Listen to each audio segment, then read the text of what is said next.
Assalamu alaikum 3 class. Here is your book The Grammar Tree. So let's open your books.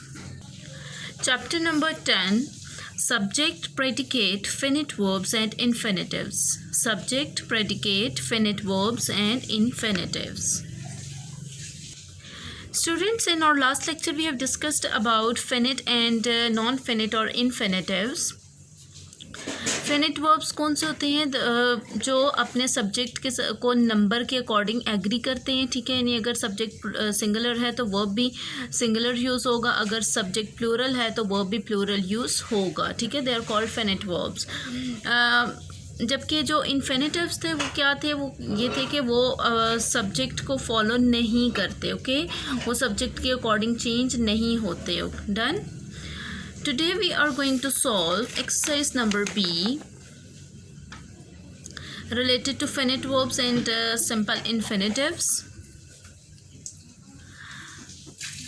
Pick out the finite verbs and simple infinitives from the following sentences. जी students, हमारे पास कुछ sentences लिखे हुए हैं, हमने इनमें से बताना है कि फिनिट वर्ब्स कौन से हैं और सिंपल इन्फिनिटिव्स कौन से हैं। और आपको याद होगा कि मैंने आपको जो लास्ट लेक्चर दिया था उसमें मैंने आपको समझाया था कि सिंपल इन्फिनिटिव्स में जो है एक दो टाइप्स आ जाती हैं, एक बेयर इन्फिनिटिव्स आ जाते हैं और एक 2+ इन्फिनिटिव आ जाता है, ठीक है।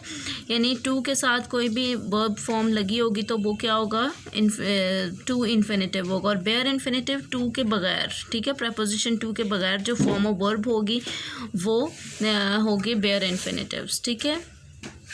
ये याद रखना है। So let's start. First one is Jim loves to play the piano and listen to classical music. Jim loves. Gym क्या है, सिंगुलर है, सो इसके साथ सिंगुलर वर्ब ही यूज़ हुआ है। दैट मीन्स यहाँ पर ये सब्जेक्ट को वर्ब फॉलो कर रहे हैं। इट मीन्स लव्स जो है वो फिनिट है, ठीक है। You will write loves finite. Next आ जाएंगे आप टू प्ले। टू प्ले जो है वो इसको फॉलो नहीं कर रहा अपने सब्जेक्ट को। So to play and to play the piano and listen to classical music. To play और टू लिसन ये दोनों क्या, ये दोनों चेंज नहीं हुए, ठीक है। तो ये both are simple infinitives, okay. To play, to इधर मैंने ब्रैकेट में इसलिए लिखा है कि यहाँ पर ये देखें to play the piano and listen. तो ये जो टू है ये प्ले के साथ भी यूज़ हो रहा है और लिसन के साथ भी यूज़ हो रहा है, okay. Come to next. She decided to go to Islamabad the next day. She decided जो है वो इसको फॉलो कर रहा है अपने सब्जेक्ट को। पास्ट इंडेफिनेट का टेंस है तो इसमें डेफिनेटली सेकंड फॉर्म यूज़ होती है, तो ये अपने सब्जेक्ट को फॉलो कर रहा है।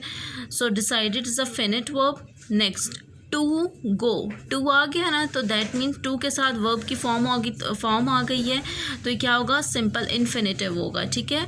To go that is simple infinitive. Done. Next, number 3 is we agreed to be friends and not to fight with one another. We agreed. Agreed is a verb and the sentence is of past indefinite tense. Sentence जो है past indefinite tense का है, ठीक है। तो इसमें second form use होती है, तो यहाँ पर agreed जो है यूज़ हुआ second form है और and it is following its subject we. Okay, so agreed is a finite verb, ठीक है। एग्रीड क्या है, फिनिट वर्ब है। नेक्स्ट टू बी आ गया एंड नॉट टू फाइट भी आ गया। यानी ये दोनों जो हैं to be and to fight ये क्या है, सिंपल इन्फिनिटिव्स हैं, okay. Next number 4 is the soldiers wished to return home. The soldiers wished to return home. Soldiers wished, okay. Soldiers wished ये भी past indefinite का tense है, तो इसमें भी verb ने subject को follow किया है, so wished finite होगा। next to return, to plus verb आ गया, ठीक है। to return that means they are simple infinitive. to return क्या है, simple infinitive. and so the king ordered ने अपना सब्जेक्ट को फॉलो किया, सो ordered फिनिट है। To march back to the camp. To march, to जो है आ गया प्रपोजिशन एंड मार्च जो है वो क्या आ गया, वर्ब आ गया। To march that is simple infinitive, okay. Next number 5 is Rana was ready to sit for the examination, but sudden illness forced him to change his plans. So Rana was, तो was क्या आ गया? was इस जो है वो अपने subject को follow कर रहा है, was फिनिट है. to sit सिंपल इन्फिनेटिव आ गया. But sudden illness forced him, forced यहाँ पर वर्ब आ गया एंड ये अपने सब्जेक्ट को फॉलो कर रहे हैं, तो फोर्स्ड क्या है? फिनिट है. टू चेंज क्या आ गया? सिंपल इन्फिनेटिव हो गया. डन.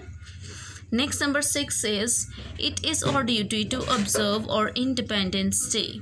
सो इज़ क्या है? हेल्पिंग वर्ब है एंड ये जो है अपने सब्जेक्ट को फॉलो कर रहा है. सो इज़ फिनिट है.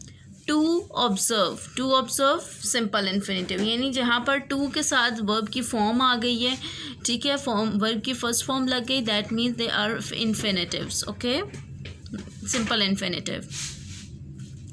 कम to next. Number 7 is Mother rose early in the morning to prepare our breakfast.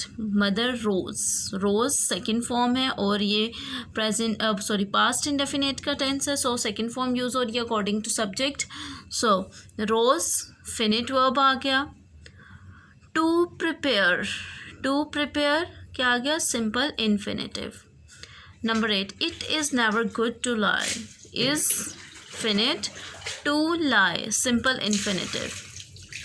Number 9 he always does what his parents tell him to do.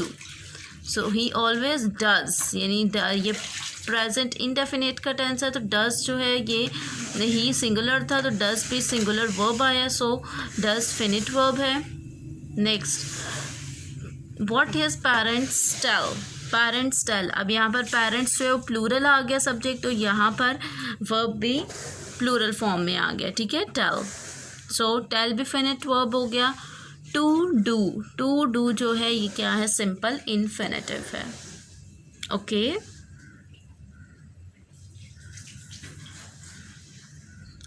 Next last sentence is The bird wanted to fly away to a distant land. The bird wanted जो है ये sentence जो था ये past indefinite tense का था. सो यहाँ पर wanted यूज़ हुआ second form according to the subject. So wanted is infinitive. wanted क्या है? फिनिट है. ठीक है, और to fly ये क्या है? सिंपल इन्फिनेटिव है. ओके स्टूडेंट्स, आपने ये एक्सरसाइज नंबर बी जो है वो सॉल्व कर लेनी है neat and clean. Okay students, take care and अल्लाह हाफिज़.